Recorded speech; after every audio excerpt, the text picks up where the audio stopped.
अस्सलाम वालेकुम नाजरीन, मैं हूं परवेज़ इकबाल।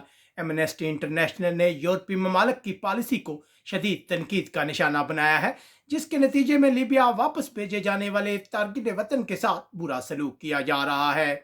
नॉर्वे के दारुल हुकूमत में एक नौजवान को दहशत गर्दी की साजिश के इल्ज़ाम में 12 साल कैद की सज़ा सुनाई गई है।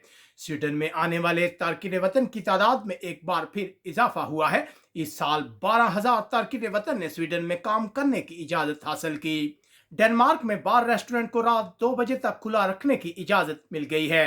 हालैंड में बाकी यूरोपीय ममालिक की तरह बारिशों से निज़ाम ज़िंदगी शदीद मुतासर हुआ है। दरियाए मास में पानी के लेवल में इजाफा रिकॉर्ड हुआ है।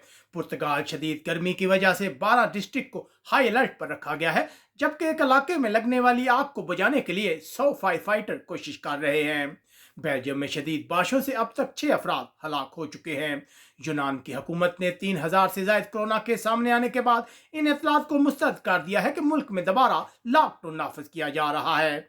फ्रांस ने कोरोना के खतरे की वजह से बरतानिया, स्पेन और पुर्तगाल से मुल्क में दाखिल होने वालों के लिए पाबंदियों को मजीद सख्त कर दिया है।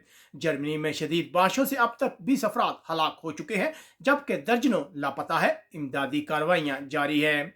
इंग्लैंड में खिलाड़ियों पर नस्ल परस्ताना जुमले कसने के इल्जाम में 4 अफराद को गिरफ्तार कर लिया गया है, जबकि इंग्लैंड में कोरोना ट्रेसिंग ऐप ने एक हफ्ते में 5 लाख लोगों को कोरोना के खतरे से आगाह किया है। इटली में कोरोना कमेटी के सरबराह ने हुकूमत को मशवरा दिया है कि फ्रांस की तरह मुल्क में बार रेस्टोरेंट में दाखिल होने वालों के लिए कोरोना पास को लाजमी करार दिया जाए।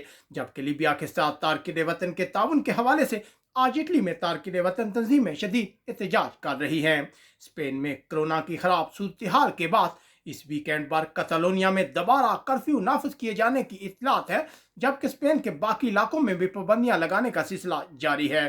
स्पेन की पुलिस ने एक ड्रोन को पकड़ा है, जिसके जरिए मंशियात मराकज से स्पेन स्मगल की जा रही थी।